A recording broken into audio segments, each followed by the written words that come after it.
I've heard from way too many people this offseason. I'm talking about at least 4 different people that have told me that Michael has worn thin there.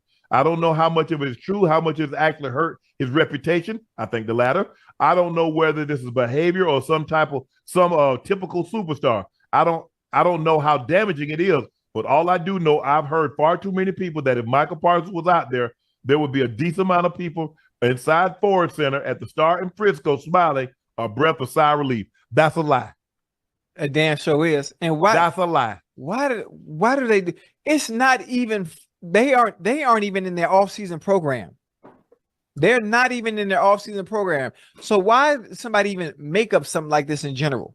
For what? Try to hurt his bargaining power. Because think about it. You got 2 superstars that's up. You got CD. Now here's the thing. Think about it. Trayvon Diggs took $3 to $4 million the market value to stay. Yeah. I don't believe you're gonna be able to get CD for $3 to $4 million. And I know damn well you ain't gonna get Micah. No. Now Micah might be willing to cut you a deal the second time around, but the first deal is gonna secure 3 generations. Yes, sir. And you say, well, his bargaining power is what it is. When you turn on the film, the stats are what it is. Right. Who he is and what he is as a player, it's already set in stone. You can't change that. Whether you don't like the way he is personally or whatever people are saying, oh, he's wearing thin. Fuck wearing thin. I know what the fuck he did. I know what he does. Jerry released that. My bad. God damn it. I ain't never heard. Think about it, Ocho. You didn't hear nothing in the first year. You didn't hear nothing in the second year. You didn't hear anything in the third year. Oh, now it's time for the man that's up for an extension. Now we got problems. Now we have problems. Now he's wearing thin. No, he's not. I know a guy. Reminds me of a guy. Shannon Sharp played 14 years in the NFL, 10 years at CBS. You never heard one thing about Shannon Sharp being difficult to work with. Right. Didn't hear anything the first 6.5 years. Now Shannon Sharp's on his way out the door. Shannon's difficult to work with. You know how they do. It's always the game. Go ask them same people that nothing. I ain't gonna even go there. It is what it is. But thank you very much. Thank y'all. But I know how the game plays. Yeah. But but why are they playing it now at this time? It makes no sense. You're gonna have to pay him either way. Because if you don't want to pay him, now what you don't want to do is you don't want to piss him off. You don't want to piss him off. Because now you got this coming out of the way. And it's coming from inside those doors. Of course. It's coming from inside those doors. Trayvon Diggs just tweeted, that's that weird shit. That's that weird is shaking my head. Appreciate you listening. Now you cursing. Man, I'm just you know what I'm saying? And just put it up on the thing, and I just read it verbatim because I usually say ish. Mm-hmm. But that's what happens when they try to damage someone's reputation. Now, like I said, to put that out there. Because here's the thing, Ocho, no matter what's said, somebody's gonna believe it's true, no matter what. Right. You're right. But I know one thing. I don't care what you say about him. I know what I get when that goddamn whistle blow on that field. I know what you get on first, second, and third down. Yes. I know what you get. Yeah. I know what he can do. The numbers in the film, in the eye in the sky, it don't lie. It never has. It never will. But if the players, here's the thing, Ocho. Teams ask players to do things they never do themselves. Yes, sir. Which is give discounts. Tell me the time. Go ask Eric Shanks at Fox. Go ask Sean McManus. He's getting ready to retire, but David Burston is taking over. Go ask Jimmy Pitaro or Bob Iger. Who's at what's the other one? NBC. I don't know who's at NBC. Go ask them. Did the NFL, when them contracts came up, did they give them a discount? Absolutely not. Now, here's the thing. This is what we know. The NFL had 2 years left on their original existing contract. The players signed the agreement. They gave them 10 years of labor peace, and the NFL came back to the network. So we got 10 years of labor peace. We want to redo the deals. Now I ain't telling you what somebody told me. I'm telling you what I know. I know. Look at what Netflix, $2.5 billion. Yeah. Amazon $1 billion, paid over $100 million just to have a Black Friday game. Mm-hmm. Now you got a Christmas Day game on Wednesday, a game on Thursday, a game on Friday, a game on Saturday, and a game on Sunday. Stop playing with me. Yeah.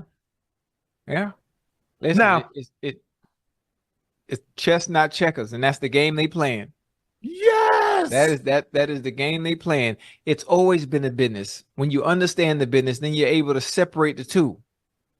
When you understand it's a business, then you're able to separate the two. No matter what owner is smiling in your face, no matter what your owner is telling you, understand at the end of the day, y'all are not friends. It is a business. Yes. And conduct yourself as such. Yes. And go out there and play with a smile on your face. And remember, it's still a kid's game, but at the end of the day, it is a business. The NBA owners and the players look at themselves as partners. Mm-hmm. The NFL partners is NBC, is Fox, is ESPN, is Netflix, is Amazon. It's not you players. Mm-mm. That is the difference. Mm-mm. So our partners, when they talk about partners, look how the owners talk. Look when they say. Look how Adam Silver, when he says our partners, the players. Mm-hmm.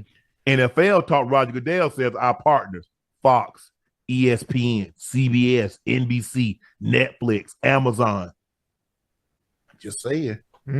Gil just donated $200, says drunk ass ish unk. This ain't nothing but old tea. This old ginger tea with a little honey in there for my boy. Oh, you know what I forgot to do? What? I got a nice little gift, man, came in the mail for me, man. Remember the other night I wore a colorful jersey? George Campos, man, he signed a jersey for me, man. George Campos. I thought that said compost. Nah. Like, you listen, legendary goalkeeper from my beautiful Mexico, friend of mine, Miguel Lozano. I know you watching, Miguel. I appreciate you. Thank you for subscribing. George Campos, when you see this, man, thank you for the jersey. And I'm gonna frame this up and hang it up. But what I'm gonna tell you, you remember when I got in trouble? I got fined $30,000. And Miguel, who's responsible for getting the jersey to me and getting it signed by George, he sent me a sombrero. Remember when I scored one time? Yeah, you had I put on that big sombrero and poncho. Yeah.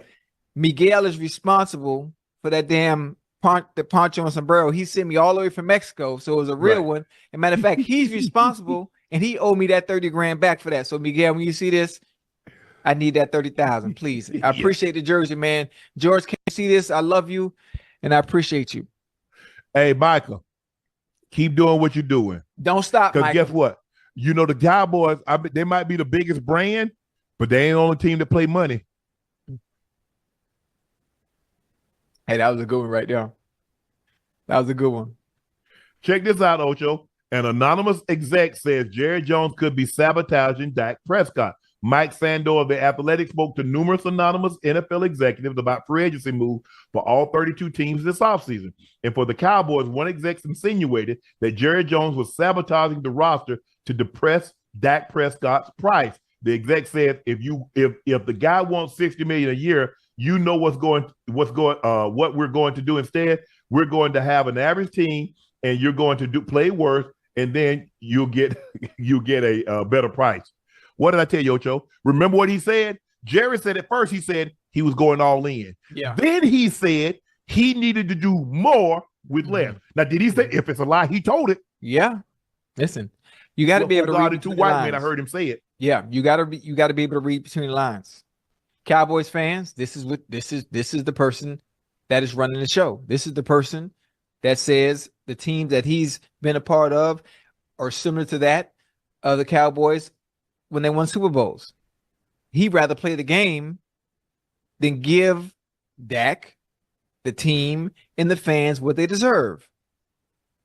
A team that is adequate enough to compete year in and year out. No, you know what? I know I got to pay Dak, so how can I sabotage things so I don't have to pay him, and his value is not what it should be elsewhere either? Can I do you one, Ocho? Come on, how about this here? I remember the man when he made Tony Romo the highest paid player in the NFL. Name the time Tony Romo had to play at the tail end of his contract. How many playoff wins Tony Romo got?